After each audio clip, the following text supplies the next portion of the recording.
theyeshiva.net.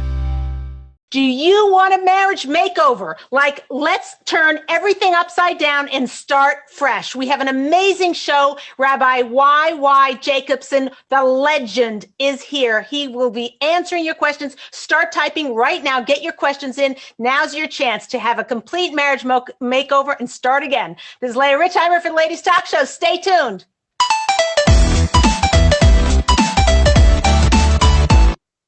Welcome to the Ladies Talk Show. This is Leah Richheimer. We have an amazing show. This is a marriage makeover. Haven't you always wanted a marriage makeover? Sarit says, can we also have makeup done?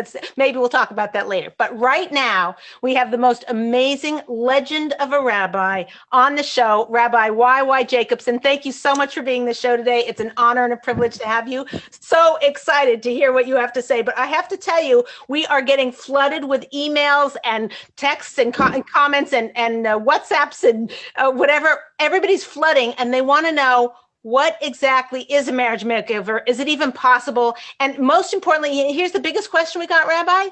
Leah, if I'm going to do a marriage makeover, like what about my husband? Like, hello, where's he? What's he going to be doing in terms of getting a marriage makeover? Can you really do it myself? So Rabbi, I'm going to throw the ball. We're going to get right. We go right deep. We dig deep here very fast. We're going to go right. What is a marriage makeover and how can we do it ourselves? Well, I'm afraid that we can't do a marriage makeover ourselves. I think it's a contradiction in terms. A marriage, by definition, is two people. As the Torah says in the beginning of Genesis, the first time it says the word not good is lo tov heyos adam levada. It's not good for man to be alone. Es eloi ezer kenegdei. God says it's not good for Adam to be alone. I'm going to create a helper, a soulmate, to join Adam. And as the Torah continues right there in Bereshis in Genesis, therefore, every man abandons or says goodbye, bids farewell to daddy and mommy, tati and mommy, v'davak be'ishtay, and cleaves to his spouse, v'hoya l'basar echad, they become one flesh. So a marriage makeover is possible and important, but by definition, we need the goodwill, the humility, the vulnerability of two souls who want to together build a beautiful, harmonious entity. So let's start with, what is a marriage makeover? What's your vision of what a marriage makeover is? And I actually have some controversial things to say to what you just said, but I'm going to hold off because I don't want I don't want to start off with fireworks, or maybe fireworks is good. Fireworks is good, Leah. Fireworks is good. You could start off with fireworks. It's okay. Okay. All right. I live in New York. With your permission. Okay, fine. So my question for you, Rabbi, it's like, a woman can put all of her energy into something. The whole thing is, it's in a woman's hands. So I hear, like, the whole thing that we teach at the Ladies Talk Show, our Masora is, if a woman does the job of a woman, she knows how to be a wife. She learns, what does it mean to respect your husband? Like, oh, when he respects me, I'll respect him. But when a woman follows our Masora, follows exactly what needs to be done, the relationship, it's like, if she's a wife, her husband becomes more of a husband. So in a sense, we are doing marriage makeovers every day of the week with the Ladies Talk Show. And it's the woman. It's just the woman. Like, when the woman shifts who she's being, and she becomes, Rav Moshe Cordovero says, when all bracha comes from Shemayim through the husband to the wife, when the wife becomes a receiver for that bracha, right? The whole marriage shifts, and she can have that closeness that she's always wanted.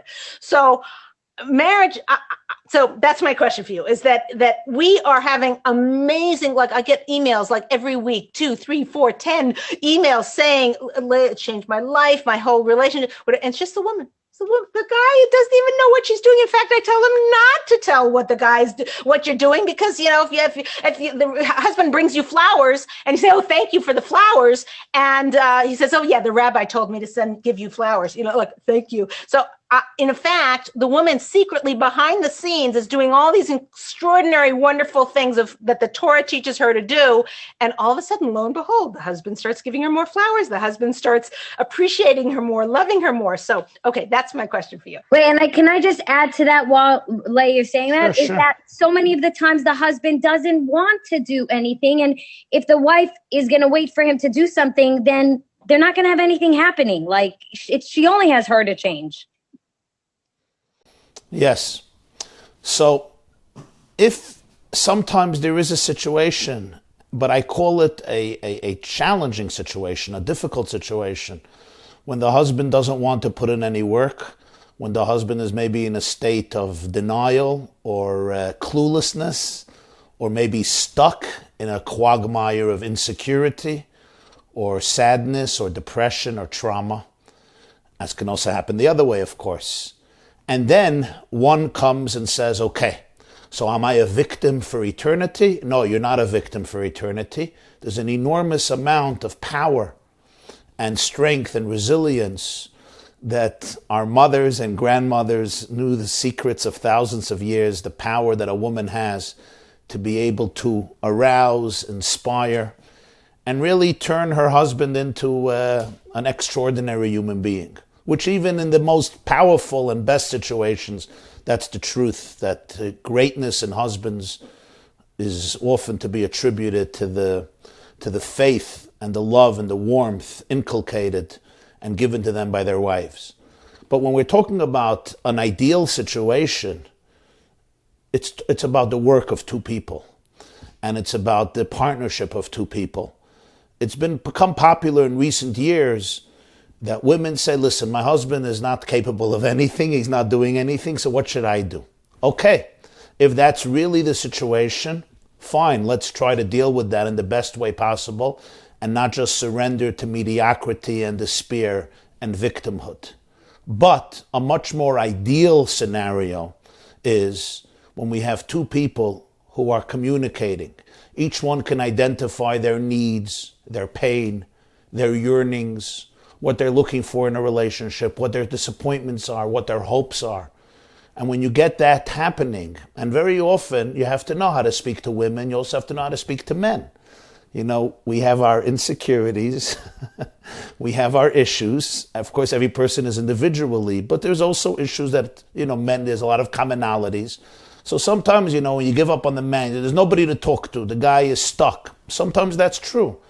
But sometimes the right person with the right perceptiveness and sensitivity, maybe if the man doesn't feel right away blamed or accused and he feels listened to and empathized with and understood, we can get him talking. We can get him involved in the makeover.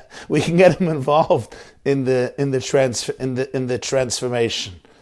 By the way, Leah, that's so funny. Rabbi YY Jacobson just said the man is stuck. And literally on Instagram, a second before, someone wrote, "What if my husband is stuck?" And he just is unable to do it. He nailed it. But actually in that, somebody's asking, they're saying, what happens if my husband is complacent? He's very fine with the marriage the way it is. We'll just keep going along. And I'm feeling that the marriage is not what it should be. Right. So if the husband is feeling very complacent, but I have a real question about that. Can a husband really feel complacent if his wife is discontent? If a husband, unless if he's living on another planet, maybe he is. And maybe, between Mars and Venus, there's some distance. But the definition of marriage, if a husband is feeling that his wife is discontent in the marriage, what do you mean he's complacent? Does that not bother him? Does he not care about the marriage? Did he give up on the marriage? I don't know that he's so complacent. Unless he's a computer program and he's not human. But what do you mean he's complacent? If his wife is really frustrated, is that not bothering him? It must affect him as well. So I really have to know much more about such a scenario. So the issue with that, what our Masorah would say is a woman, it could be a failure. And we don't do blame here. We don't blame the victim or whatever. We're trying to empower you, give you some tools to actually use. But in that situation, what this woman can do, she's not nurturing out of him or listening to him or getting him to speak enough to tell him what he needs or something. In other words, a woman has the power. She can just say, well, my husband's just, what does she call it? Stuck. My husband's stuck. And with that mindset, then anytime she tries to do something, she just sees him as this big stuck in the middle of the room without any, Right. ability to go. On the other hand, if she says, okay, what 0.001% can I do to make a difference here? And it's, what is when I ask him what's new, what's going on with him, and he says, oh, nothing, I leave it at that. I'm going to sit him down and I'm going to have a conversation at a private, secret time, whatever. And I'm going to say, when I asked you what's up, I really want to know what's going on with you. Whatever. She guides him to open up to him, exactly like what you were saying. You were saying that he feels he's a computer. So she has to work with a computer. She just got a computer, very annoying. He's a robot. He's not showing his emotions and it's everything's fine. That means there's more work for her. It could be more work for her to do, but certainly there's always something a woman can do. So what I want to focus on here, I just do have to add something, and that is certainly true. But sometimes it's just, I think, important to say this out of respect for many women. Sometimes a situation there is trauma, or there is personality disorder, or there's something very deep that sits in a husband or in a wife, and that's creating a real paralysis. And sometimes just to say to the woman, be nicer, be warmer, give him more compliments. Yes, a woman complimenting her husband often creates magic. When women lift up their husbands, inspire them, compliment them, show them their strength and appreciation, it can accomplish extraordinary things. But sometimes a husband is really suffering inside. He may not even know that he's suffering. That's how much he's suffering. He can't even talk about it. So sometimes women may need tools that you cannot expect them to have on their own, number one. And sometimes, number two, they may have to be outside intervention to help bring this person back from a psychologically comatose state. How does Rabbi? It's fantastic, and because it's kind of like, it's good for most cases, but there are a lot of cases where it isn't. And we just have to respect that, because women sometimes suffer too much, and everyone says, just be in a better mood, just create better food for Shabbos, just don't complain. When you come, it's very nice, all very nice, but sometimes it's a very, very difficult situation, and they're always blaming themselves. And I don't have to tell you about the guilt of many of our brothers and sisters in the Jewish race. As I always say, when a Jew doesn't feel guilty, he blames himself or she blames herself. So I just think it's important, out of respect, to understand that sometimes it is a very difficult situation, and it's not just, a simple change of attitude. This is very good. And my question is, the line between where the woman is culpable and responsible and whatever, and the line where she feels a victim to the situation or as outside circumstances, there's nothing she can do, right? So what I find is that most women feel like there's nothing they can do. They've tried everything and it's just him. And they've kind of got that in a box. They've got that firmly ensconced in their head. And it takes enormous amount of effort for me to show them that there's always something you can do. And when with an attitude shift like that, when you try something that you even being nicer, giving compliments or whatever, it can break them out. So the question I have for you is, the first go-to, like, knee-jerk reaction a woman will have, just saying from a woman's standpoint, or whatever, what I've heard for the last couple of decades, is the first thing is they blame it on him and say, I'm not culpable or I'm not responsible because it's him. So even though so my question to Rabbi is, how does a woman who is a strong woman, a powerful woman, she wants to accomplish, she doesn't want just an okay marriage, she wants extraordinary. Did you hear what that woman said? She said, he's like, okay, we'll just go on our marriage. She wants more. Good on you. It's awesome. Nuclear energy, the nuclear age. Yeah, nuclear energy. There you go. So she has this strength and this koyach. And what I want to do with this marriage makeover is to give her tools to do that. I think most people would rather blame. So anyway, Yes. So what I would say like this. Barring three situations that really need, it's not for today, which is if there is a mental illness or there is a serious personality disorder. We all have personality disorders, but I mean a serious personality disorder or a very serious trauma that sits in a man or a woman, then the rules change. You're dealing with a very serious situation. Some of you have read the book Walking on Eggshells. These types of situations when you're dealing with a mental illness, and we have to acknowledge that, and realize there's help. There's help, but the person who's struggling has to take responsibility, complete responsibility for their illness or for their challenge. It may not be their fault. The Creator has given it to them, but I have to take responsibility. I can't blame my wife. I can't blame my husband. There is real pain sitting in me, and if I'm ready to acknowledge that and go for help, there can be help. However, there's so many other situations that don't fit into these very extreme categories. And to just say, it's the men, it's the guys, they're just clueless, they like to hang out with their friends and drink, and go to the kiddush or do other stuff. I'm not going to get into details. Every woman kvetching about her husband. I don't find that to be helpful, at least not in many cases. There's a mutual dynamic here. There's a dynamic, that which comes from the energy that comes from him and she's experiencing, but there's energy that comes from her and he's experiencing. And it's in that interplay, it's in that interface, in the energy. In the Holy of Holies, there were the two cherubs. There was the male and the female, made of pure gold, and it was over the Holy Ark. And God says, my presence is going to dwell in the space between them. God dwells, Shechina Shruya Beinayim, in the space we create for each other. It's not in me and it's not in you. It's in the dynamic. It's in the exchange. It's in what happens in between. Are we ready to look at that? There's something happening in between. Are we looking at each other? The Talmud says that when the two cherubs looked at each other, it meant there was a good relationship. When they turned away, it meant emotionally they were drifting away. What are our conversations like? Does he know how to listen to his wife? Does his wife know how to listen to him? Are we talking to each other? Are we communicating to each other? Is there a bond? Is there a sense of trust? And if there is not, how can we heal it? So just to say the guy doesn't care, he's clueless, he's stonewalling me, he doesn't talk, he doesn't open up, he doesn't want to go to therapy, he never wants to go out, he just wants to, I don't know, he loves his office, he's always watching clips, at least if they were Rabbi YY's clips, it wouldn't be so bad, but he's watching other clips. Whatever it is. I'm getting flagged here. Sorry, hold on. Wait, Actually, it's so interesting that we're getting a lot of people are saying on Instagram, Rabbi YY is so insightful and on key, can't get enough.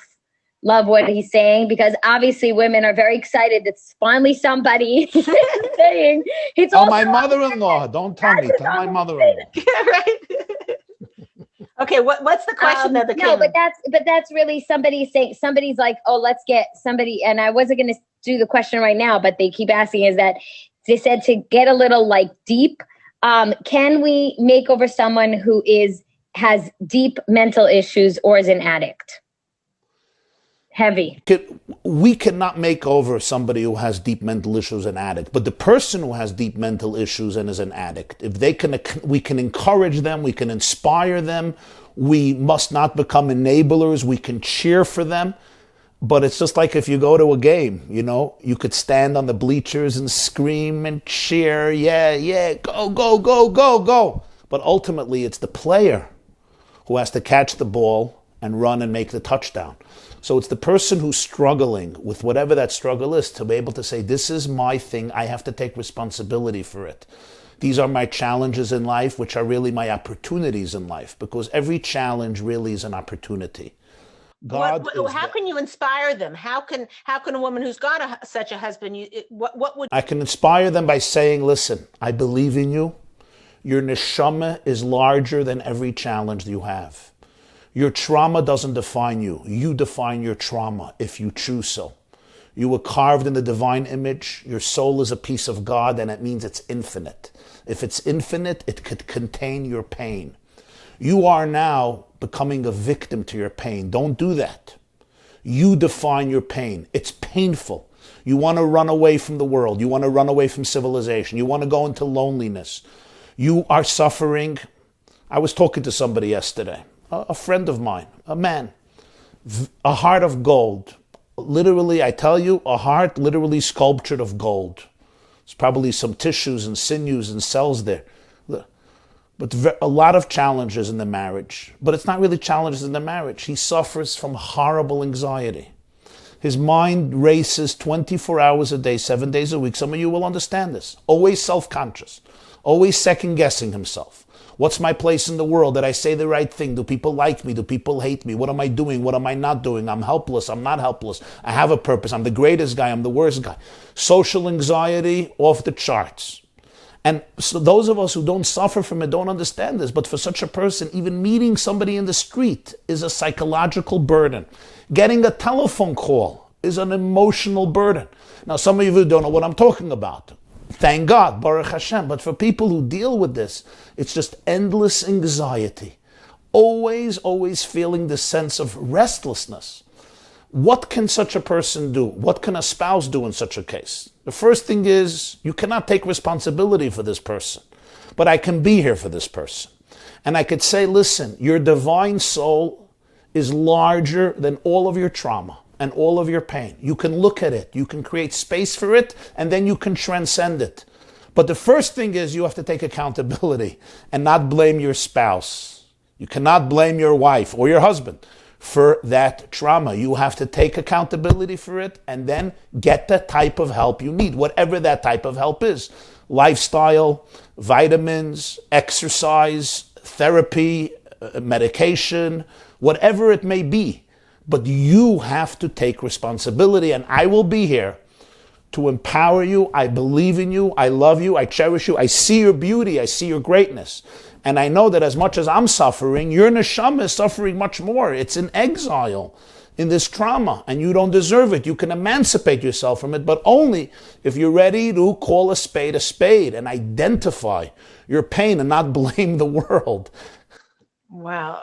The person is responding, wow, beautiful what you're teaching. So the woman who said she was stuck, did her make sure if you have another question about that, make sure, because I want to make sure that one's good. This is an email that came in from a few, as soon as your flyer went out with your thing, we started getting flooded with emails. So someone said, marriage makeover, are you joking? I'm just trying to get through my day. And she's right, and only joking, but not really, So during COVID and during this crazy time, kids are in school, out of school, all work, not work. Is it even possible to do a marriage makeover? And how would you do it in the midst of all this? It's a great question. One of the most beautiful teachings of the Baal Shem Tov, based on the Medrash, is that creation happens every single moment. God didn't create the world 5,781 years ago. Creation is new. It's novel. Hamachad, we say in the prayers every morning, Hamachadesh betuvo b'chol yom tamid maaseh bereishis. Creation is innovative every single moment. What's the point of this? God could have created the world once and let it move on. Create the laws of nature, like the metaphor of the clockmaker.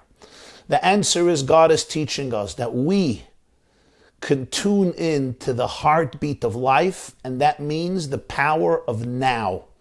Every single moment is really new. But this is not easy because most of us can't live in newness. I'm always following a script based on the neural pathways that may have been developed 30, 40 years ago. And I'm just a victim to what happened yesterday, to what happened 20 years ago. Comes the Baal Shem Tov and says, no. You can really emancipate yourself from that place and become new. And become new means I'm choosing right now to be a person who was just created right now. Imagine if I'm stripped from all those traumas, from all those fears. Imagine if when I meet you, even though I met you already 1,000 times, there's no file that I have on you. Imagine there's no file that I have on me. I have no opinions about me, like a little child, an infant discovering the world. And then the possibilities are endless. Now, it's not easy to live this way because our brain likes to go into the old story. Let's just go back to the old story. So this is really a daily meditation of saying it's a new day, it's a new moment, there's a new energy. Now, of course, this is not about not being practical and being in denial. There's COVID-19, kids are on the home, there's financial pressure, emotional pressure, psychological pressure, marital pressure. But this is an element of attitude. You are not a victim of your circumstances. In every situation, our soul can shine in incredible ways. And therefore, I say to you, don't look at it as, oh, me and my husband are suddenly going to become new people in the mess of our life. It doesn't work that way. But you know what? Today is a day. Right now, you have to make a choice. Right after this meeting, right after our wonderful session here, you and I have to make choices. You're going to get a text from your husband. You may send a text, a WhatsApp, a call, or unless you're together in the house. How am I going to respond? I can respond from a place of freshness, from a place of possibility, from a place of creativity, and from a place of knowing who I am. I am not a victim of trauma. I am a child of God. I am carved from infinity. I am an ambassador of Hashem in this world, an ambassador of love, light, hope, and hope. My core is invincible. When I can operate from that space, I can create space for my pain. I can cry for my pain. I can weep for my pain, but I will not get stuck in my pain. Wow. Okay, so let's get to practical steps for a marriage makeover. Like, what are some, let's give them 10 things that would reinvigorate. First is the attitude. Number one, attitude adjustment, or re-putting on your brain and starting new. Today's a new day, or whatever. Number two is I'm going to give some practical suggestions. Very practical. I think they're practical, but I'm a man, so what's practical to me may be impractical for others. But I think these are quite practical things. The first thing is, it's important to have conversations. It's COVID now, but you can take a walk every day with your spouse. Maybe not for an hour and a half, but for 25 minutes. Take a walk without the phone. Even if you have to have a phone, but the phone can't be used. There's no checking, the status of Joe Biden and Donald Trump during this walk. No clips, not even my clips. It's a walk. And it's a walk just of conversations, not about judging, not about criticizing, just schmoozing. Talk about the weather, talk about nature. I live in New York, so now the leaves are going through the metamorphosis, preparing for the winter hibernation. It's one of the advantages of New York over Los Angeles, with all due respect. We get the change of seasons. Some of us soon go into depression mode for 6 months.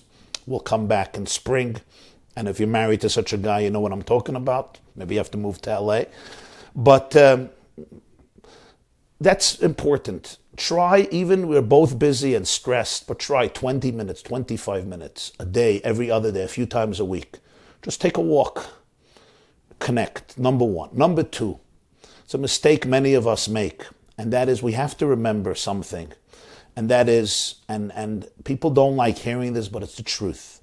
Marriage is a relationship that is inherently unstable. It's not like we often taught you get married and you live happily ever after. No. The Baal HaTanya writes, Rabbi Zalman of Liadi, he says something unbelievable. He says a man and a woman is water and fire. Water and fire don't naturally coexist in a stable way. The relationship has to be maintained. It has to grow. You have to work on it. If I just let it be and maintain the status quo, we drift away. It falls apart.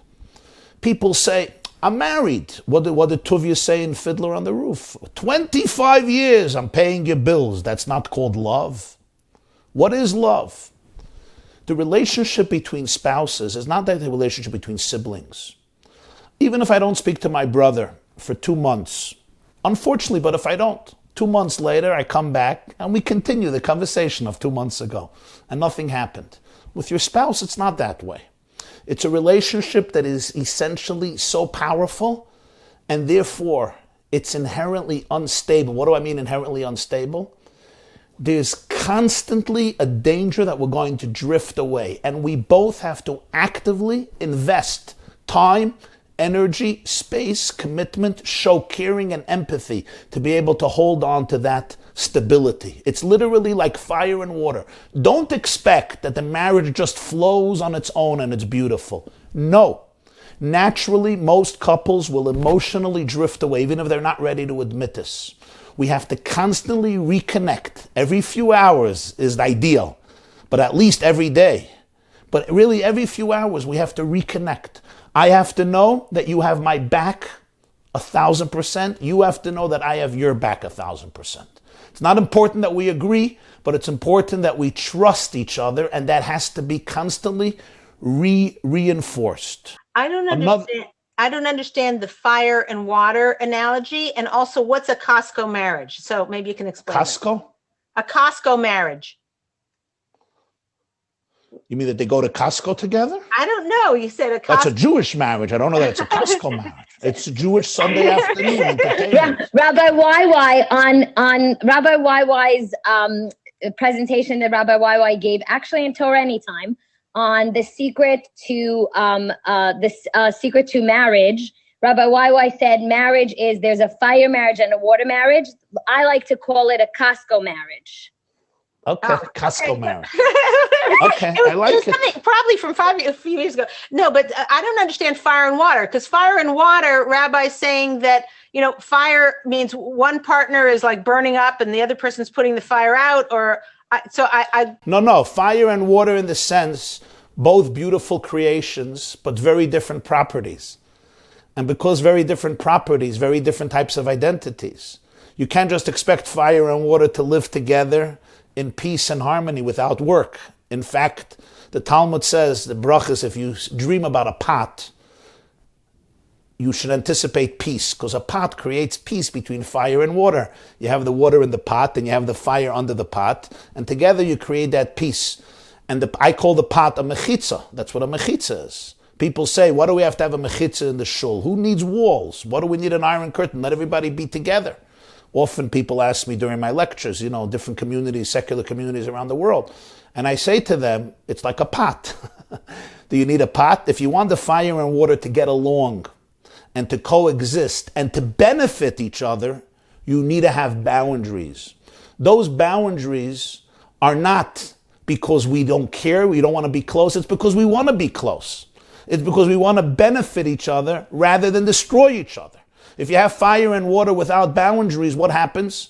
Either the water gets extinguished by the flame, either the water extinguishes the flames, or the flames evaporate and dry up the water, so that one of them is gone. So the proper boundaries creates the respect that allows us to mutually benefit each other. So the idea of fire and water is that very often a woman's life and soul is very vibrant. It's extremely, extremely vibrant.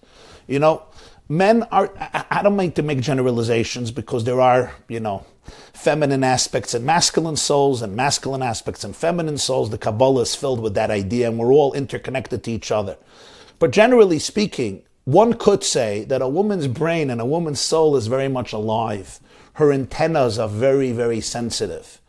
She detects things in a relationship usually faster than the husband will detect things in a relationship. There's a burning, burning fire over there. Water is a very different nature. Water can also experience a tsunami. So it's not like water is always relaxed.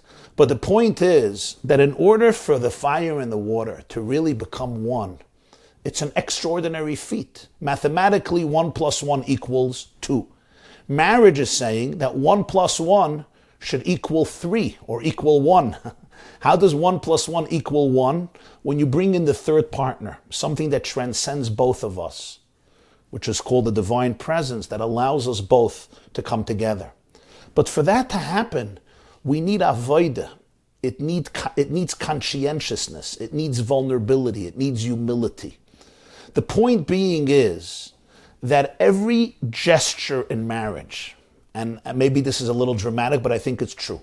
Every gesture in marriage, every comment, every response, every text, every WhatsApp, every telephone call, every conversation, even if it's about Cheerios or Costco, about the kids or Chalamaya trips, if it's about Hanukkah candles or it's about leasing a new car, small or big, dramatic or undramatic, any conversation or gesture either brings the couple closer or distances them. You may not see it immediately, but because this is not an inherently stable relationship where it's just you get married and you're one. No. You get married and now you can create the miracle of oneness through continuous, conscientious dedication, commitment, empathy, and caring. And therefore, with every gesture, we either become closer or we become a little more distant. Hopefully, it's not very distant, it's just a little distant. And then we can come closer again. That should be number 3, Rabbi. That's really good. No, it's so funny. I do have a question, but I have somebody who wrote on Instagram.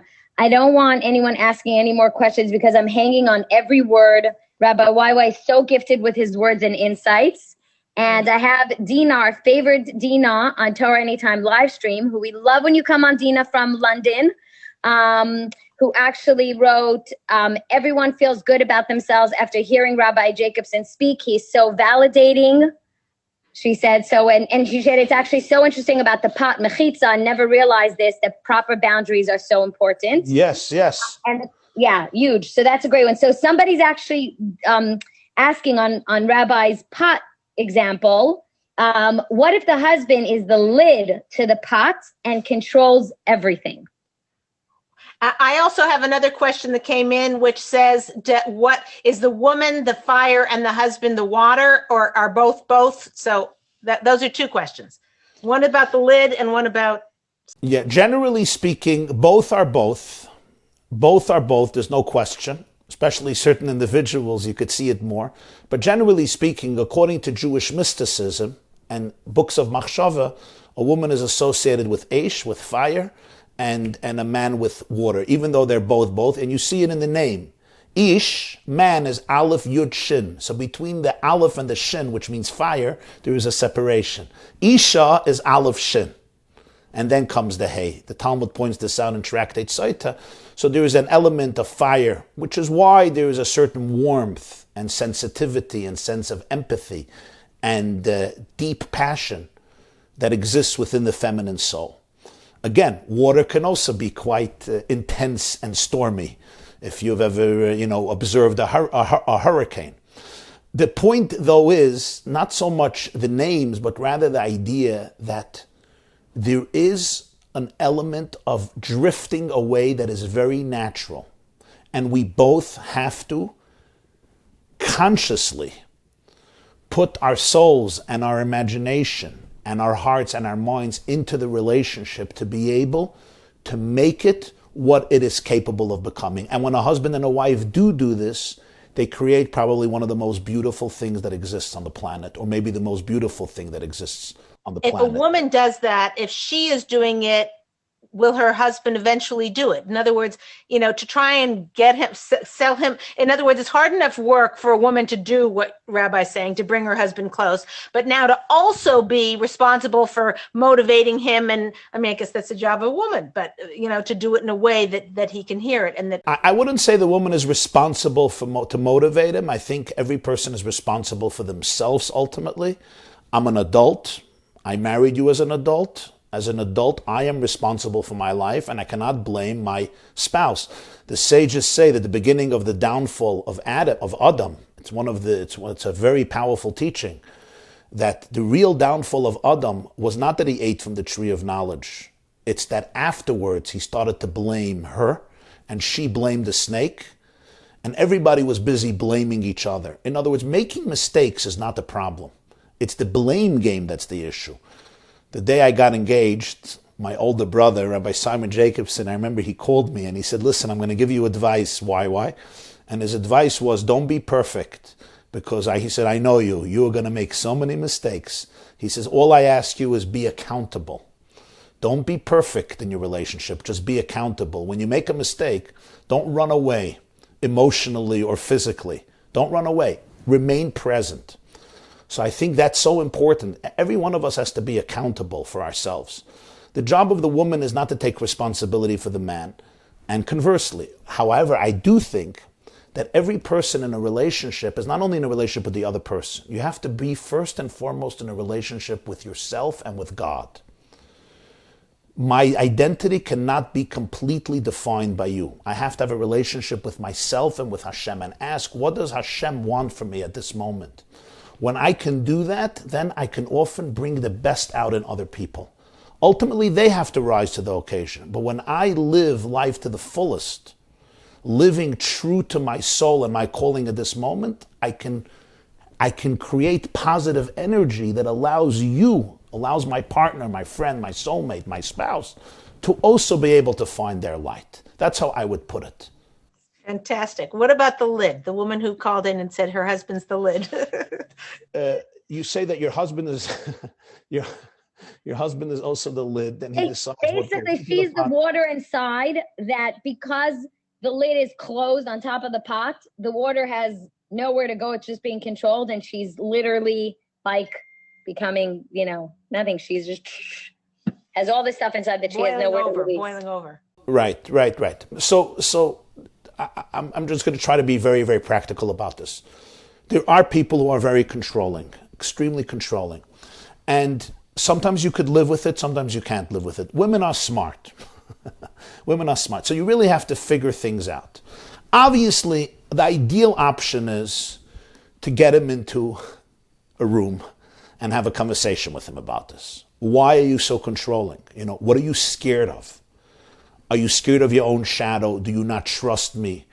Are you still living in the Holocaust and you're afraid that if you don't control every single moment, you basically have a lot of trauma? Are you ready to deal with this? Sometimes a person is ready to deal with it, and that's amazing.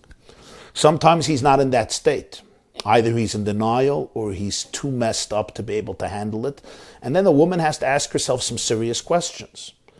Can I still live a normal life? Can I still celebrate my life? Can I learn to live with this person, somehow acknowledging his flaws but not falling into his traps? Can I still live an enjoyable and meaningful life? Can I see his virtues or not? And the answer to that question, every woman ultimately has to identify and see the pros and the cons and how you can handle it. Sometimes people are so controlling, you're simply choking. There's no space for you to live. And then you really have to explore what your options are. Is he ready for growth? Is he ready to take accountability? Is he ready even incremental growth, but slowly, or he's not? If he's completely not, then you have to ask yourself the questions. Can I deal with it? Do I know how to? Sometimes, a smart woman, I don't want to use the word manipulate because it's not about manipulation, but sometimes she knows how to present a situation to somebody in a way that ultimately it will bring out good things in him. But again, it's not her responsibility you cannot take responsibility for a control freak, and you really have to acknowledge and realize the problem and then ask yourself the real questions, can I handle this? How can I handle this? What will be the best way to live under these circumstances? Do not become a shmata, do not become a doormat, and do not become the victim and start blaming yourself when it's really not about you. A woman reached out to me recently. Her husband was controlling beyond, especially in the bedroom. And she felt guilty. She felt that if she just gives in more and more and more and more and more and more and more, she'll make him happy. And then the marriage will be good. But when I started to analyze what he's asking for, he wasn't only asking things that will make him feel good. That's fine. That's a legitimate conversation. He was asking for things that are not for his benefit. It's just simply to control another person. So sometimes, you do it as a game. It's fun. Fine. That's great. But I saw that there's a serious, serious issue here. This is not just about, compromising. We all have to compromise in a marriage. This is about a serious, serious dysfunction. And then I learned about terrible, he's been abused terribly, and this is his way of dealing with it. So it's very important not to become a doormat and just start blaming yourself. Wow. So in a situation where And then I want to get to our list of practical things. We're running out of time, and I want everyone to walk out of here with having some real practical guidance. But in a situation like that, that seems like it needs a third party, yeah? Is that very what often. I would recommend? It's very often you need a third party. And I want to say something about a third party. You know, sometimes we hear the word rabbi or the word therapist, and we say we're going to go to this person, and whatever he says or she says we're going to do. Now, I don't know how to say this nicely, but it's just like doctors. Some therapists are excellent. Some of them are not very good. And some of them are fine. Some rabbis are well trained in this area. They're knowledgeable. They're humble. They know that they don't know. They know how to refer it, and that's wonderful. Sometimes rabbis they're amazing people and they mean well, but sometimes they really don't have an awareness of this particular topic. Let's take the issue of child molestation. For many, many years, rabbis, and I was one of them, people would come to us and tell us about molestation. We didn't realize how serious it was. We didn't realize the consequences. We were not educated. And therefore, we often dismissed it, or some people still dismiss it simply out of ignorance. So it's very important to be what I call an educated consumer. You don't just go to a therapist, whatever the therapist says, we follow blindly. No. If the therapist is not getting it, if the therapist is not empathetic, if this therapist is manipulative, or this therapist took sides, if this therapist is not very wise or doesn't get it, it's time to move on. You're not a victim of your therapist either. It's very, very important. Unless you know that you have a terrible dysfunction and illness, and if you know that already, you're pretty healthy, and then you know that you cannot be the judge. But very often, if you're sitting by a therapist and it's not helping, it's just getting worse and worse and worse, and there's no way out, and there's something off here, don't be afraid to say this is really not working. It's time. You have to get the right person. You have to have the right person. Sometimes the wrong people. I'll give you an example the other way. I know a woman, lives here, not far from me, has 9 children. The marriage was not good. It was a difficult marriage. She comes to a therapist, a female therapist. The female therapist never met her husband. But the female therapist decided that her husband suffers from narcissistic personality disorder and another bunch of illnesses, and encouraged the woman to stand up to him and to not let him get away with anything, which seemed so beautiful and wonderful and empowering for a woman and so forth. And then I thought to myself, 1 second, this therapist never even met the husband. How do you say this about a man? And what happened now? This woman is now with 9 children, separated from her husband. The children are very, very difficult. How can a therapist do that without really understanding the dynamics? And what if he could be saved? She's a woman with 9 children. She's not a 19-year-old single woman who teaches in Beis Yaakov in Borough Park. She has 9 kids, for heaven's sake. Maybe divorce is the right thing, but these are things that are life and death. You have to realize who you're talking to. I know another woman here also went to a therapist. Forgive me, I'm a big fan of many therapists, but I also know other stories. And the therapist basically is telling this woman that her husband really doesn't like her. You never met the husband. Why do you say such a thing to a woman? Maybe there's a misunderstanding. That's why I say, don't allow big names or big titles to ruin your life when it's unnecessary. Wow, Forgive me for my bluntness. Maybe I'm being too blunt. No, it's true. Sometimes you might have to try 1, 2, 3 therapists until you get somebody. Don't worship people. People are not gods. If it's not helping you, it's time to move on. If it's time to move on. It has to help you. You have to see that there's camaraderie, kinship. There's a therapist here, marriage therapy. I send people to him because I like him very much. And he told me once, he said, the greatest compliment that I get as a therapist is that the husband never feels that I'm taking the wife's side. The wife's side never feels that I'm taking the husband's side. In other words, my job here is not to take sides and to rebuke the guilty party. He's a lowlife, he's a sick, clueless, dead man. It doesn't help a marriage to tell a wife, your husband is the worst creature who ever existed since the serpent in the Garden of Eden. Your job is to listen and understand, to help the marriage. Your job is not to pit one against the other and say, okay, she's wrong, she's a crazy wife. Okay, great, Baruch Hashem, I won the game. Well, this is not a competition here. You're trying to bring them together. So you want everybody should feel that their voice is being heard and understood, even if they're wrong, but you want to help them grow and educate them. Fantastic. Okay, let's go. By the way, it's amazing how people are so, there's hearts, and people are literally saying this is so valuable, and it's so important for people to go with it, to understand that going in, because I think today therapy has become just the go to therapy, right. go to therapy, and then it doesn't solve what the person needs, or make it worse. And it's amazing. Wow. And someone said, beautifully said. But one person is saying, which on the Torah Time live stream is saying, ouch, every gesture and conversation either brings closeness or the reverse, such pressure. No.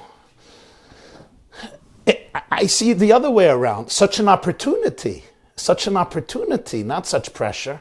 Let me take it to the cosmic story. Every marriage is a metaphor for the marriage between Hashem and the Jew. What would Torah tell us? Every single moment in the day and the night is a moment, an opportunity to get closer or to get more distant.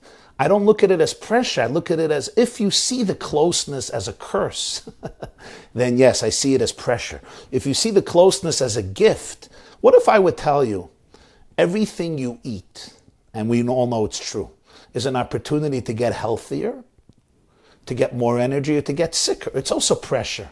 But that's the beauty of life. That's the story of life.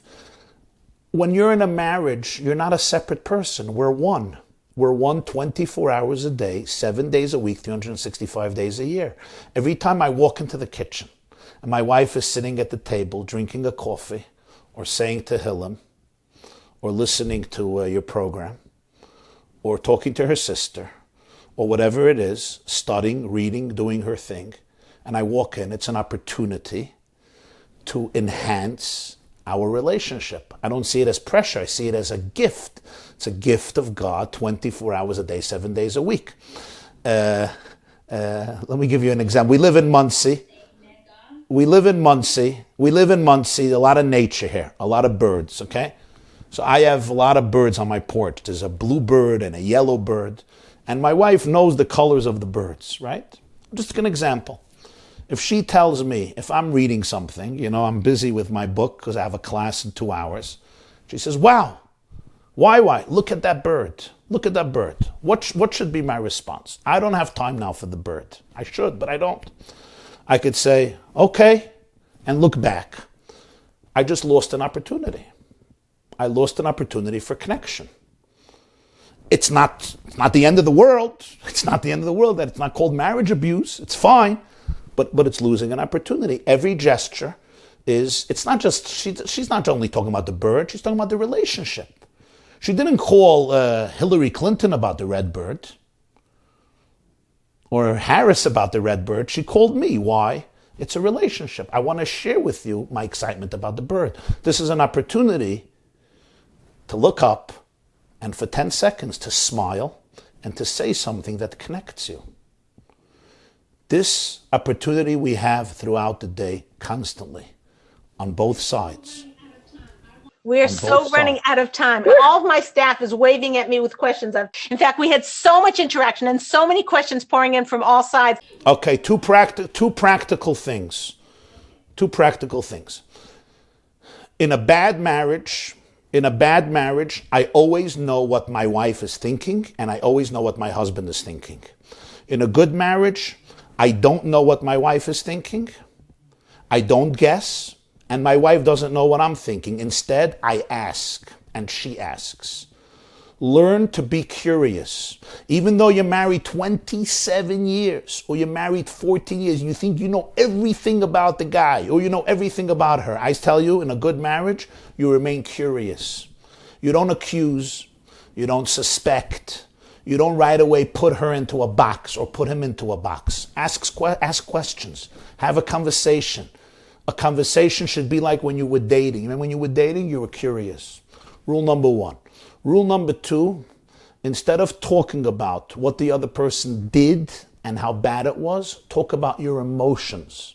Instead of telling my husband or my wife, oh, you're so selfish, you're so rude, you're so clueless, you're so in your own world, you're so obnoxious, you're so insecure, blah, blah, blah, blah, blah, which you may be right, you may be wrong, it's completely irrelevant.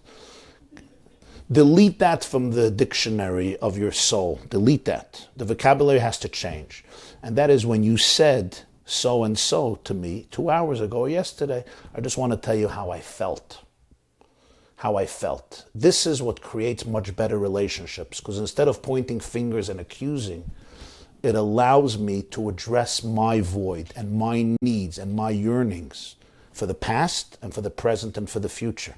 When both parties can do that, it creates much more loving and trusting dynamic between them.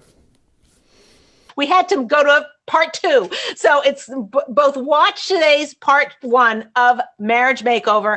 And then next week, live, we're going to do Marriage Makeover part 2 with Rabbi YY Jacobson. It is not to be missed. I'm going to give you one little flavor of what he said. He said, you don't have to be perfect. You just have to be accountable, which means that if you make, you don't have to be so stressed out to be perfect. Just when you mess up, just go back and fix it up and say, oh, I didn't mean to say that, or whatever it is. You just have to be accountable for what you've done. It was brilliant. That was such a one little smidge of this brilliance that came out of Rabbi's mouth. It was a fantastic show. Don't miss it. This is Leah Richheimer with Ladies Talk Show. We'll see you next time.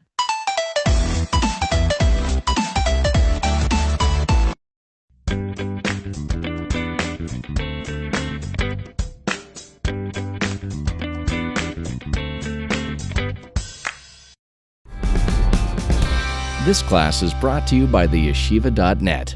Please help us continue the classes. Make even a small contribution at www.theyeshiva.net/donate.